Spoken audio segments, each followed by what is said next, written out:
Queridos, vamos abrir a palavra do Senhor na segunda carta de Paulo aos Tessalonicenses. Agora eu posso fazer aquela brincadeirinha, né? Segunda Tessalonicenses está depois de primeira Tessalonicenses. Segunda carta de Paulo aos Tessalonicenses, capítulo 1. Capítulo 1. Nós vamos retomar as pregações expositivas e vamos estudar agora a segunda carta de Paulo aos Tessalonicenses. Diz assim: Paulo e Silvano e Timóteo, a igreja dos Tessalonicenses em Deus nosso Pai e no Senhor Jesus Cristo. Graça a vós e paz da parte de Deus nosso Pai e do Senhor Jesus Cristo. Devemos sempre dar graças a Deus por vós, irmãos, como é adequado, porque a vossa fé cresce excessivamente e a caridade de cada um de vós aumenta de uns para com os outros, de maneira que nós mesmos nos gloriamos de vós nas igrejas de Deus, por causa da vossa paciência e fé em todas as vossas perseguições e tribulações que suportais. Isto é o sinal manifesto do justo julgamento de Deus, para que sejais considerados dignos do reino de Deus, pelo qual também sofreis. Visto que é algo justo diante de Deus recompensar tribulação aos que vos atribulam, e a vós que sois atribulados, descanso conosco, quando o Senhor Jesus se revelar desde o céu com os seus anjos poderosos, em chama de fogo, tomando vingança dos que não conhecem a Deus e dos que não obedecem ao evangelho de nosso Senhor Jesus Cristo, os quais serão punidos com eterna destruição, longe da presença do Senhor e da glória do seu poder, quando vier para ser glorificado nos seus santos e para ser admirado naquele dia em todos os que creem, porque o nosso testemunho foi crido entre vós. Pelo que também oramos sempre por vós, para que o nosso Deus vos considere dignos dessa vocação e cumpra todo o desejo de sua bondade e a obra da fé com poder, para que o nome de nosso Senhor Jesus Cristo seja glorificado em vós e vós nele, segundo a graça de nosso Deus e do Senhor Jesus Cristo. Amém? Podeis sentar.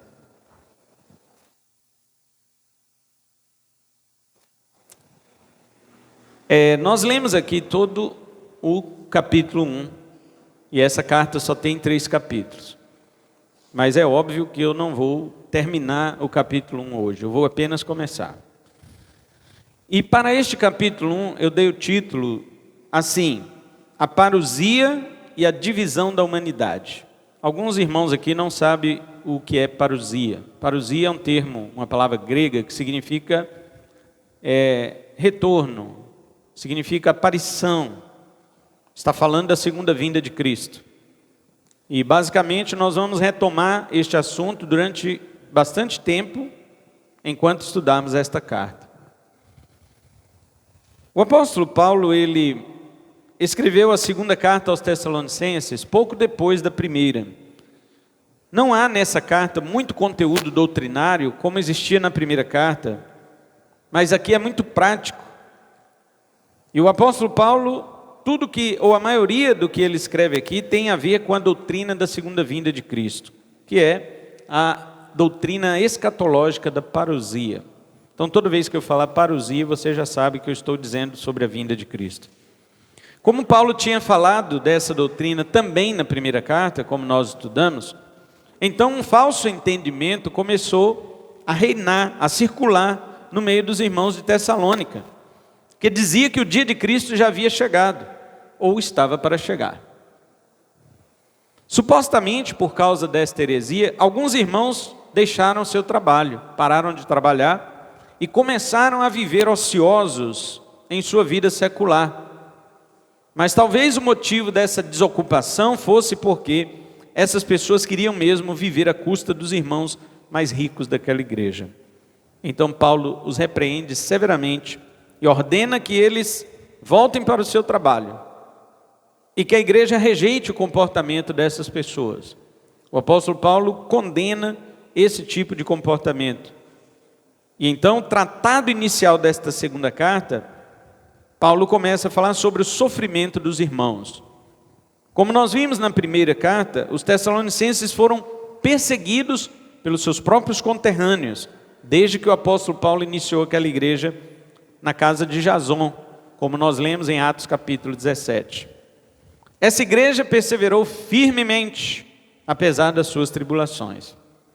E nesta segunda carta, o apóstolo Paulo mostra que a perseguição não havia cessado, e ele elogia a perseverança daqueles irmãos. Então ele ensina que Deus punirá os perseguidores do seu povo, mas antes disso haverá uma grande apostasia. O que é apostasia? É um abandono generalizado da fé cristã nos últimos dias. É isso que nós já estamos presenciando, o abandono da fé. Antigamente as pessoas abandonavam a fé deixando a igreja.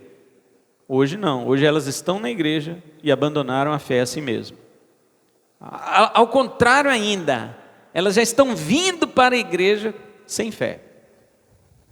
Elas já estão vindo para a igreja apostatadas, afastadas. Paulo também fala de uma manifestação futura de um homem que é chamado na carta aqui de homem da iniquidade, que nós chamamos de anticristo. Nós vamos estudar sobre ele no capítulo 2, quando nós chegarmos lá. Segundo os estudiosos, Paulo ainda está na cidade de Corinto, quando escreve essa segunda carta, talvez menos de um ano após a primeira, que nós já estudamos. Isso ocorre entre os anos 49 e 51 depois de Cristo.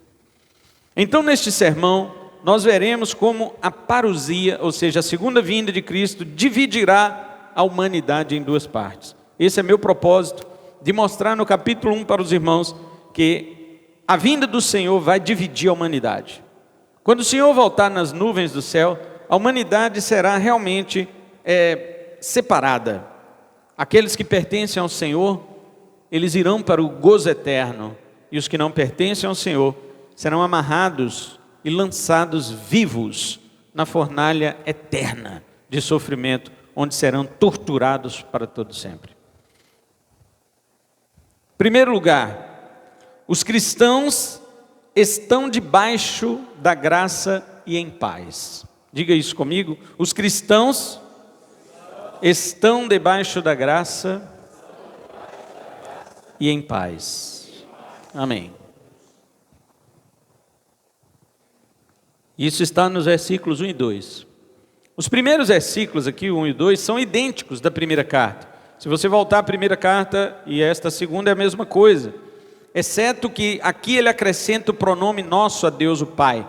Quando ele diz Deus nosso Pai, ele não havia dito esse nosso na primeira carta.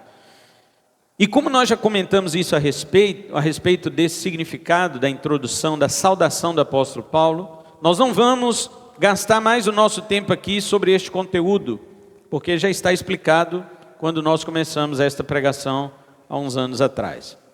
Mas devemos ter em mente que para Paulo não era cansativo repetir as mesmas coisas que ele falava, como ele disse aos Filipenses, capítulo 3, verso 1, ele diz assim: a mim não me desgosta, e é segurança para vós que eu escreva as mesmas coisas.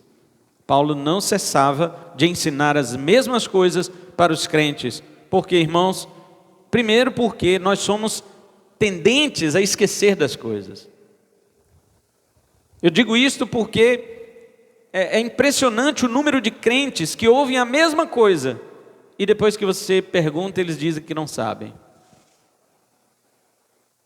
Eu prego há muitos anos, pela graça de Deus, pela misericórdia do Senhor, eu prego há muitos anos. E conheço pessoas que me acompanham há muitos anos e ainda não conseguem saber de coisas básicas que eu prego há muitos anos. Então Paulo diz, eu não me canso, e é até útil para vocês que eu repita as mesmas coisas, é útil. Então não se canse se algum dia, talvez você que grava melhor na cabeça, né?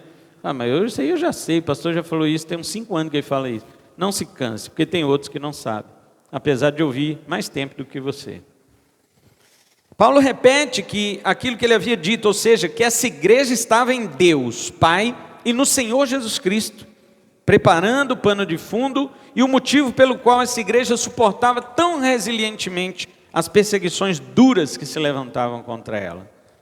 Como eu disse para os irmãos, desde a primeira carta a igreja era perseguida, Relembrando o contexto, Paulo só ficou em Tessalônica 3 semanas.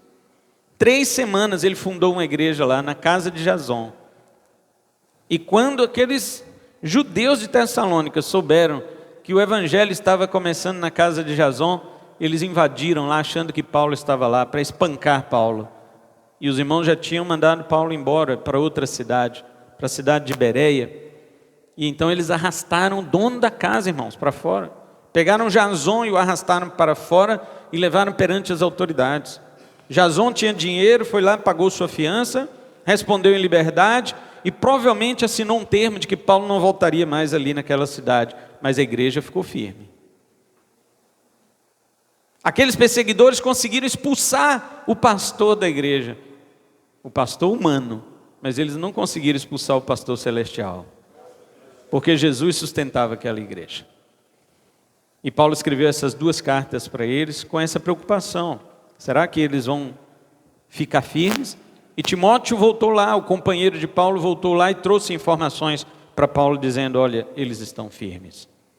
Eles estão firmes. Eles parecem igreja de 10 anos. Eles só têm 3 semanas, mas eles parecem igreja de 10 anos. Eles estão firmes, não tem nada. E era perseguição, irmãos, de pessoas que queriam entrar lá para matá-los. Uma vez teve um vírus aqui no Brasil que falou que ia matar um monte de gente, o vírus, desse tamanho assim. Menor que isso. Todo mundo correu. Agora imagina quando vier o anticristo, o homem da iniquidade, e falar que vai matar. Que nem o pastor combinou com o exército lá, né, alguns soldados, para entrar na igreja armado e falar: quem for crente que vai morrer hoje. Aí todo mundo pulou pela janela, quebrou vidro, saiu correndo. Ficou só o pastor e a irmãzinha que estava no fundo. O pastor falou: minha irmã, parabéns, a senhora é crente mesmo. Ela: eu não, pastor, é que eu estou de muleta, eu não consegui correr. Só ficou o pastor, mesmo assim acho que é porque ele sabia, né? Isso mostra que nem sempre estamos preparados para aquilo que há de vir. Porém a igreja de Tessalônica estava. Porque a 2ª carta é escrita e eles ainda estão debaixo de sofrimento. Que coisa! Será que o povo não consegue perseguir outra coisa? Só se preocupam com os crentes? Mas eu sei por quê. Jesus falou. Jesus disse que a luz veio ao mundo e os homens amaram mais as trevas do que a luz, porque as suas obras eram más. Jesus disse: eles me odiaram a mim e eles também odiarão a vocês. Sabe por quê? Porque Jesus disse: eu denunciei a vida de pecado deles. Você pode ter qualquer religião que você quiser, ninguém vai falar nada com você. Mal dia que você fala assim: eu vou ser crente, aí o negócio vai ficar diferente. Porque a vida do crente já é uma iluminação que perturba a vida do ímpio. Quanto mais você se santifica, mais o ímpio fica incomodado com a sua presença. E se você abrir a boca, então, aí que ele vai jogar pedra em você. Afinal, já estão sendo elaboradas leis que vão proibir ou determinar o que é que você pode pregar e o que você não pode. Se eu, por exemplo, começar a pregar aqui e disser o que eu vou dizer agora, que existe mais de 3.000 religiões no mundo e todas são falsas, menos o cristianismo, eu poderei ser processado e preso por intolerância religiosa. E você acha que isso é o quê? E eu estou mentindo? Eu vou ser preso porque eu estou mentindo? Não, eu vou ser preso porque eu estou falando a verdade. Todas as religiões são falsas mesmo. Só tem uma verdadeira, que é o cristianismo. Jesus, o Filho de Deus. Só Ele é a verdade e acabou, o resto é mentira.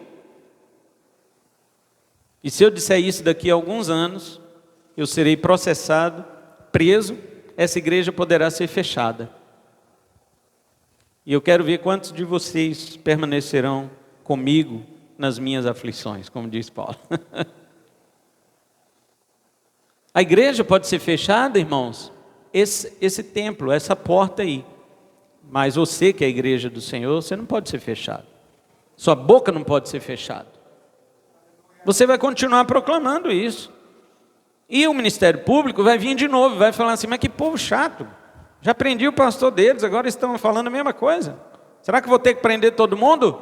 Que prenda, que encham as cadeias de crentes, e nós evangelizaremos aqueles perdidos que estão lá, para que eles se convertam e as cadeias se tornem igreja também. E lá dentro nós vamos falar que todas as religiões são falsas, só Jesus é o verdadeiro. Eles vão falar, mas é chato mesmo. Então foi isso que aconteceu com os Tessalonicenses, perseguição. Gente, pode ver, Hamas e outros pontos dos radicais islâmicos, eles fazem tanta coisa, a televisão não fala nada. Aí o dia que você fala essas palavras ou outras que nós costumamos falar quando pregamos, a intolerância religiosa lá, está provocando os outros. O Islã mata, está escrito no Alcorão que eles têm que enfiar a fé de Alá em todo mundo que eles encontrar, e se encontrar algum opositor da fé de Alá, que eles matem. Está escrito isso no Corão, está escrito, irmãos. Ninguém fala nada. Você já ouviu alguém dizer para você que na Bíblia dos muçulmanos tem esse versículo? Eles não falam.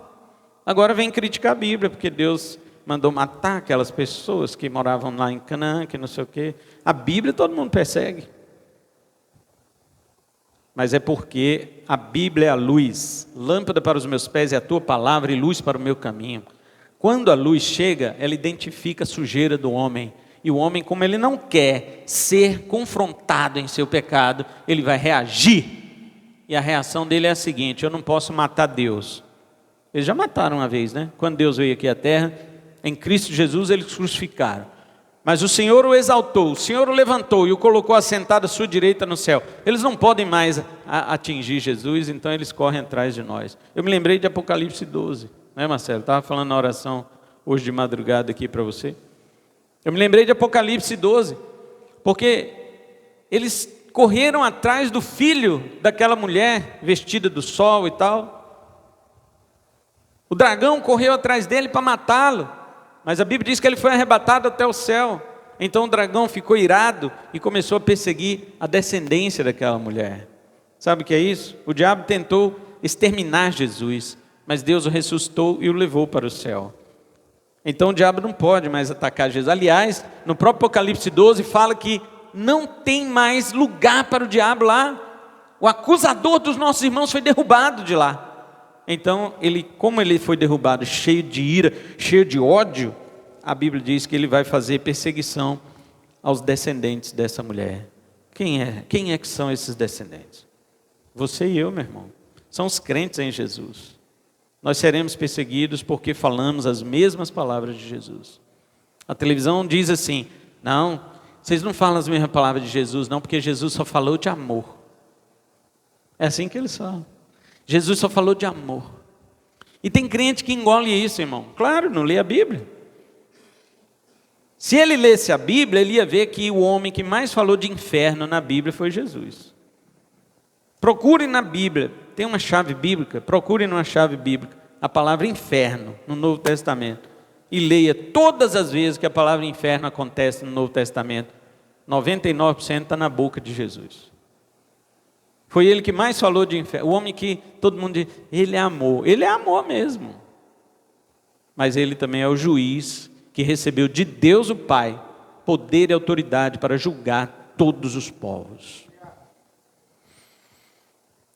Então essa igreja resistia a essas duras perseguições. Interessante que uma igreja perseguida tenha paz e graça da parte de Deus, não é?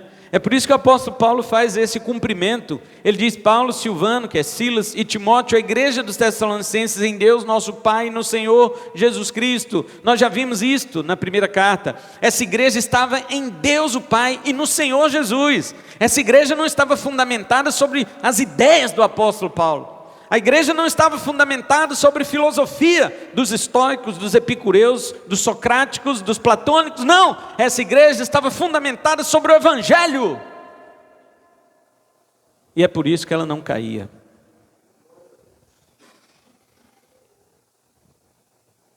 Paulo diz para essa igreja: você tem paz e você tem graça da parte de Deus. Eu desejo mais graça e mais paz da parte de Deus para você. Uma igreja perseguida pode ter paz, porque a paz que Jesus nos dá não tem nada a ver com as circunstâncias exteriores. Em volta de você pode tudo estar caindo, pode virar tudo uma batalha, mas dentro de você ninguém pode tirar a paz que Deus colocou. Uma vez eu expliquei isso aqui e vou resumir para você. Por que a sua paz não depende de circunstância exterior?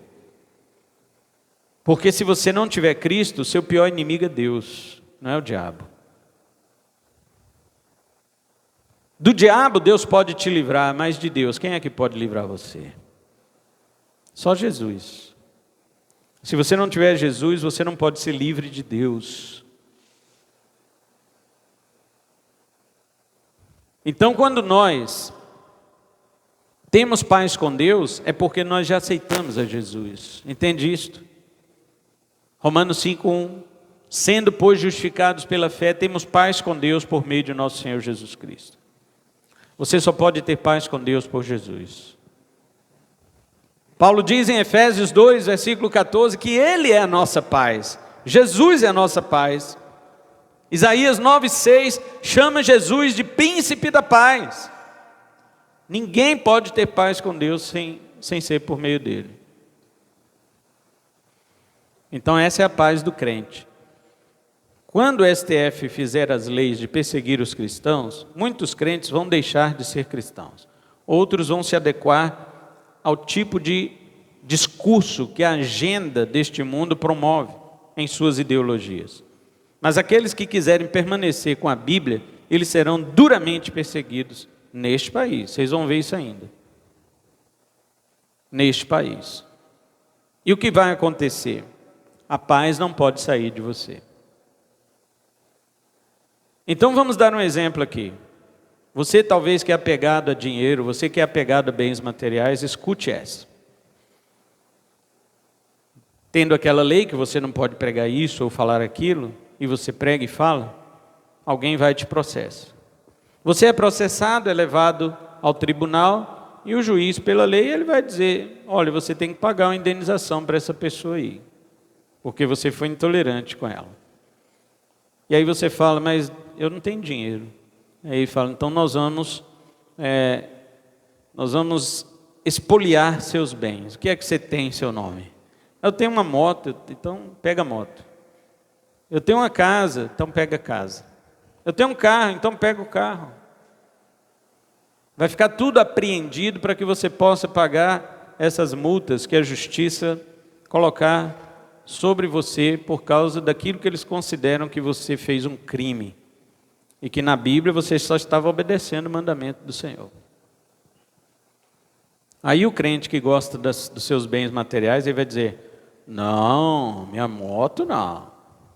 Tudo menos minha moto. Minha casa, pelo amor de Deus, onde é que eu vou morar? Meu carro? Não. Seu juiz, quero falar a verdade para o senhor, nem crente eu sou. Eu estava brincando. As pessoas, elas vão negar Jesus diante das ameaças, irmãos. Escute o que eu estou dizendo. Elas vão negar porque estão apegadas a seus bens materiais. E isto vai começar assim, expoliando os bens materiais. Depois vão partir para cima de você com a sua vida e com a sua família. Poderão ameaçar teu filho, teu neto, e dizer: nós vamos prender ele, nós vamos puni-lo, nós vamos matar o seu filho, seu neto, se você continuar falando disso daí. Eu sei que vocês acham que eu estou exagerando,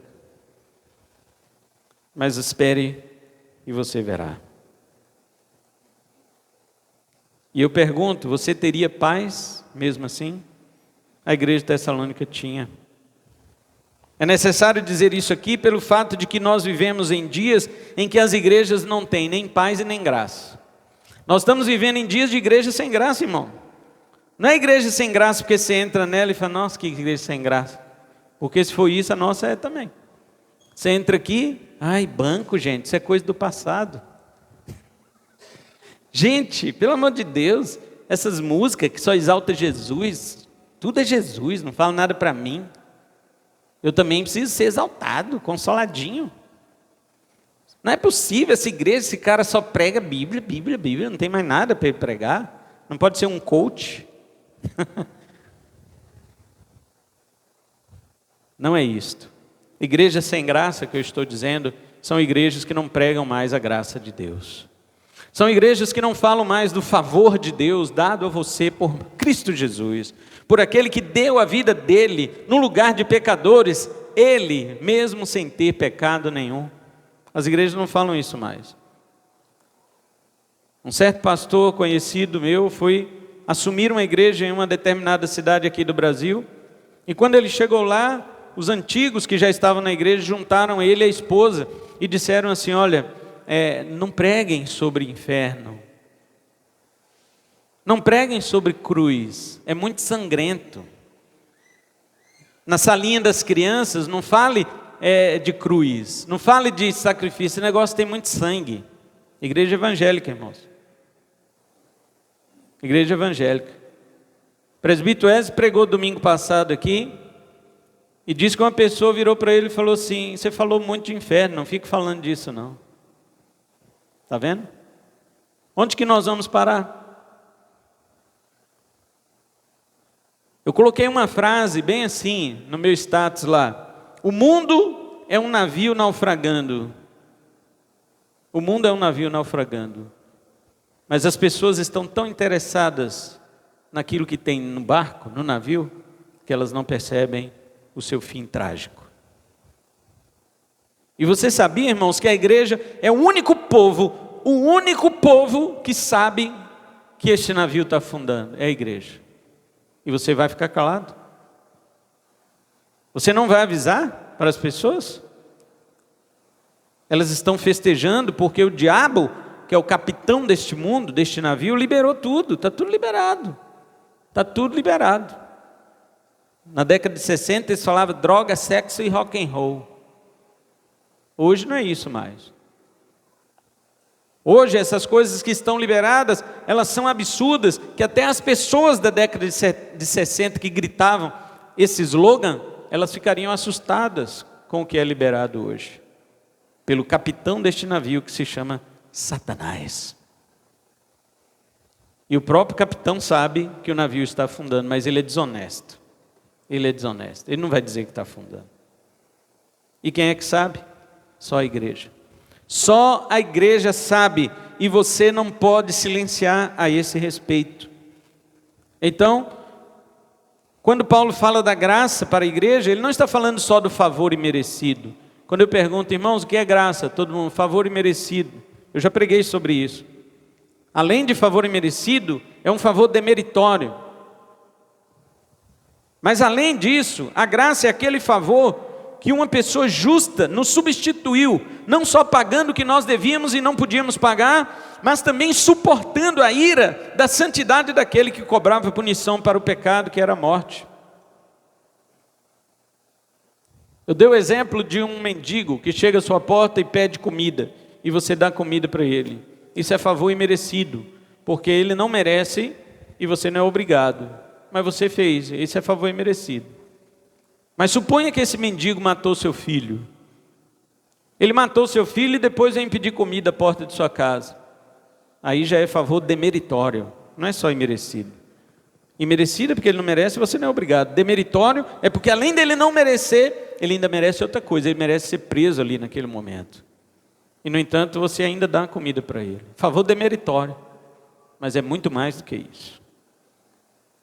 Não é só porque nós matamos o Filho de Deus, mas porque o Filho de Deus mesmo se entregou. Ele mesmo se entregou por amor de nós. Ele olhou para o pai dele e disse: pai, está vendo aqueles bandidos lá embaixo? Que é isso que eu e você éramos sem Cristo. Esses bandidos, eu quero morrer no lugar deles. Eu sei que o Senhor está irado com eles. Eu sei que o Senhor quer destruí-los, mas destrua a mim no lugar deles, salve eles.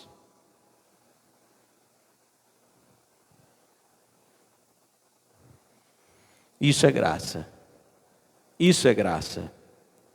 Então veja que no sentido comercial, O sangue de Jesus foi a única moeda que podia pagar nossa dívida a Deus, mas no sentido moral, ele foi o réu que assumiu nosso lugar na cadeira da pena de morte, que foi a cruz. Cristo não somente pagou nossos pecados, como também sofreu a nossa punição. Sabe diferenciar essas duas coisas? Ao mesmo tempo, ele foi nosso credor e foi o nosso réu substituto. Você sabe o que é o cara, você dever, e o cara te levar na justiça, e o juiz condenar você para pagar, e então, aquela pessoa, ou o filho daquela pessoa que você devia, chegar e dizer assim: não, doutor, eu pago, eu tenho dinheiro, eu pago para o meu pai no lugar dele. E depois essa pessoa dizer: agora não só pago, como a prisão que o senhor ia dar para ele, dê para mim, eu quero ser preso no lugar dele. Além de pagar a dívida, ele ainda foi para a cadeia em nosso lugar. Foi isso que Jesus fez, irmãos. O sangue de Jesus foi a moeda que pagou nossa dívida diante de Deus, mas ao mesmo tempo, a cruz foi a cadeira elétrica em que Deus executou Jesus em nosso lugar. Consequentemente, isso traz a paz com Deus. Você viu o que foi lido no início do culto aqui? Você viu que nós acabamos de cantar aqui? O castigo que nos traz a paz estava sobre ele. O castigo que nos traz a paz. Perceba a troca. Você só tem paz porque Jesus foi castigado. Isso é graça. É o favor demeritório do pagamento imerecido e da morte substitutiva. Trouxe a nós paz com Deus. Então não é de estranhar que Paulo cumprimente a igreja desta forma: graça e paz da parte de Deus para vocês. Se não fosse a graça de Cristo, jamais teríamos paz com Deus. Portanto, a paz é um estado de relação, é uma posição de afinidade. Os inimigos de Deus foram transformados em seus amigos por causa da graça. Isso é paz.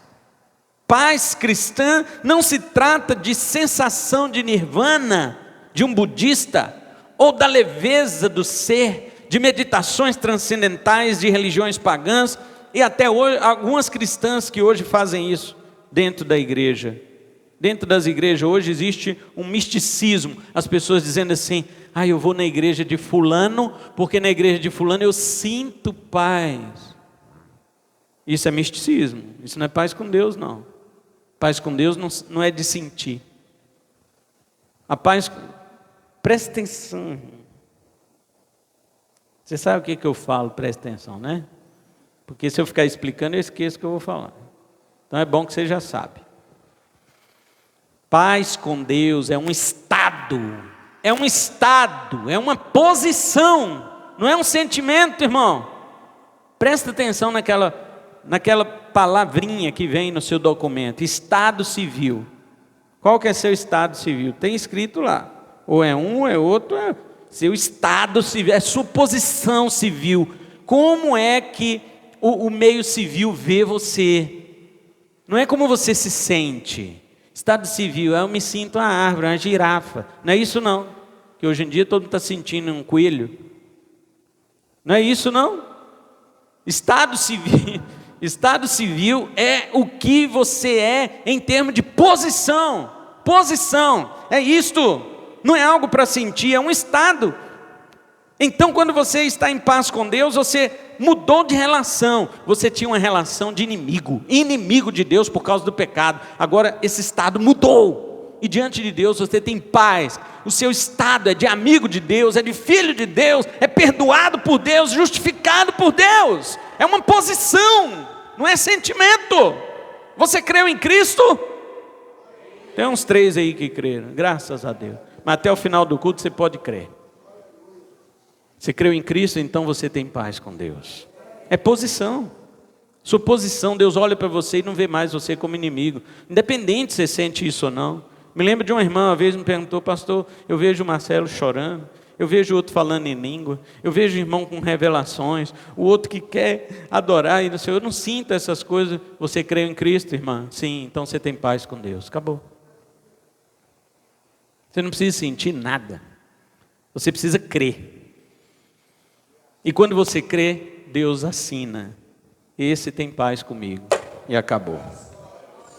Como é que uma igreja que sofria daquele jeito podia ter paz? Por isso que a paz não é ausência de conflitos, mas é um estado, é uma nova posição diante de Deus.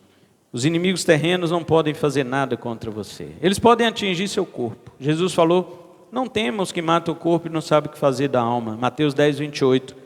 Mas Deus, somente Ele, é capaz de fazer perecer no inferno tanto o corpo quanto a alma.